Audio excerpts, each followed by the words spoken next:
Well, we're heading up the falls, up the river here. If you leave the cabin and head up the river, there's a falls about 2 or 3 miles up. Most of the distance, especially where there's cabins along the river here, is a no wake zone. Once you get past the cabins, you can open her up. It's also a good place to water ski or wakeboard because the wake will cancel itself out on the shoreline. It's just about perfect. It's glass all the time up there, so you got about a 2-mile run where you have to turn back around and head the other way. There's one place along the river here where you got to look out for rocks. I'll show you where that is. The falls is a good place to go for a picnic, or if you got kids, I think they like that. It's a good place for them to swim, and they can explore up the river above the falls. And there's run down there and goes fishing. Yeah, and there's even decent fishing up there. That's Angus the Wonder Dog.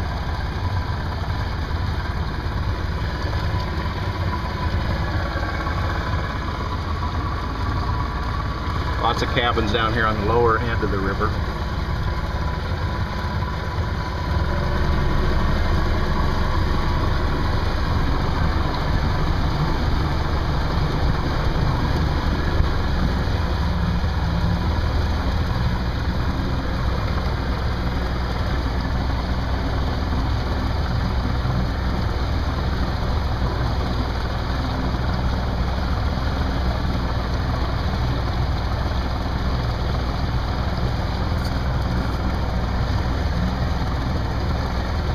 Yeah, one thing you have to do if you have a boat up here, you have to run up the falls at least once. Oh, yeah. Another thing to do up here, if you have a boat and you want to get out on the lakes, is to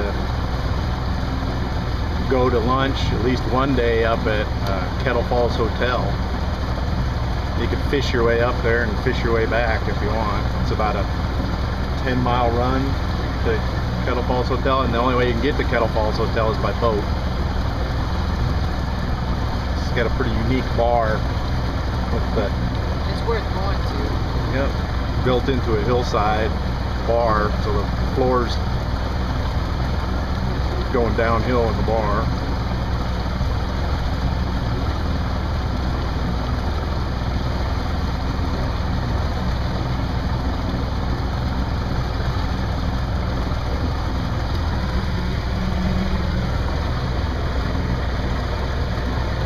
This is kind of typical scenery for up here. This is the river. It's not as wide open as out on the lakes, but even out on the lakes, it looks quite a bit like this. You head the other way down the river, it leads you to Voyageur National Park, Namakan Lake and Kabetogama, 2 big lakes. And I think through Namakan you can go all the way to Crane Lake or Sandpoint Lake. Yeah. Something.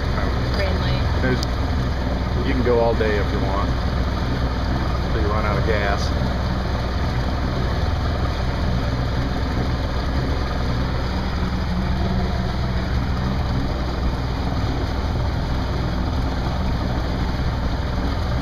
This is a quick little trip. I usually run up here at least a couple times. The falls, sometimes there's a lot of water coming over the falls, and sometimes there's hardly any water coming over the falls. It hasn't been raining a whole lot, so it's probably not much water. It's still fun.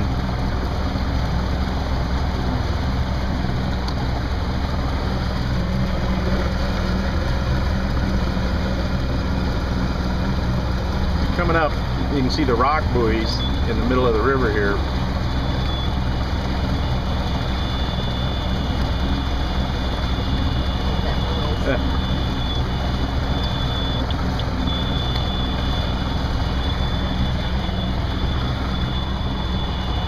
And this is the only place on the river where you really got to worry. You got to pay attention all the time for logs in the river, and once you make a run up, you'll know where the logs are, so you can avoid them. But these rocks, you can't go straight up the river. You got to go into shore around these rocks here.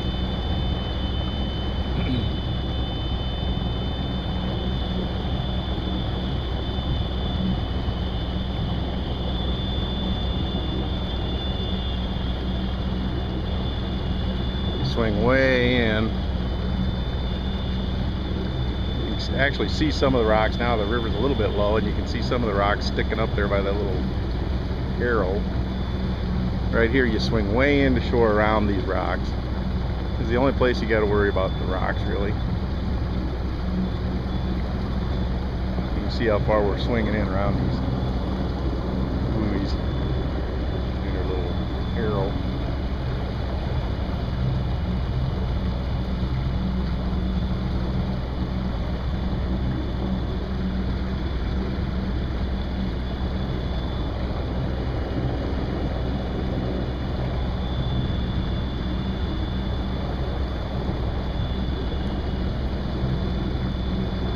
I don't know if you can see this log sticking up here, but this is the kind of thing you see in the river, these they call deadheads. It's just a log that's filled with gas at one end, and then only one end floats, so it's barely above water. So you gotta, your first run, you gotta pay attention to what you're doing.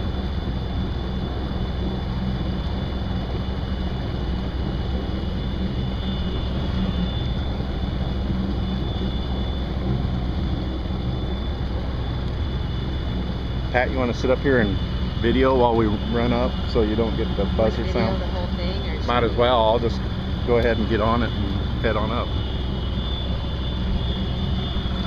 Okay, you want me to video? Yeah, just go ahead and sit in that seat there.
fishing for? Sorry, hope we didn't ruin the fishing.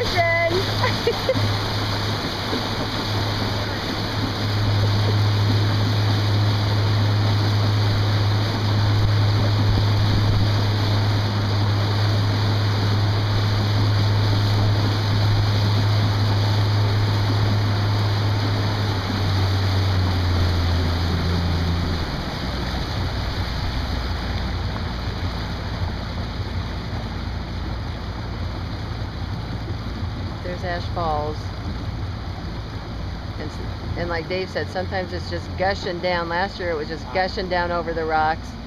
And this year it looks like this. Sometimes the water covers the whole entire rock face, and sometimes it's just like it is there. Yeah. It's still a good place for kids, I think. Come on, Angus, get in here. Come on. Angus. Okay, I'm gonna Go ahead and shut it off.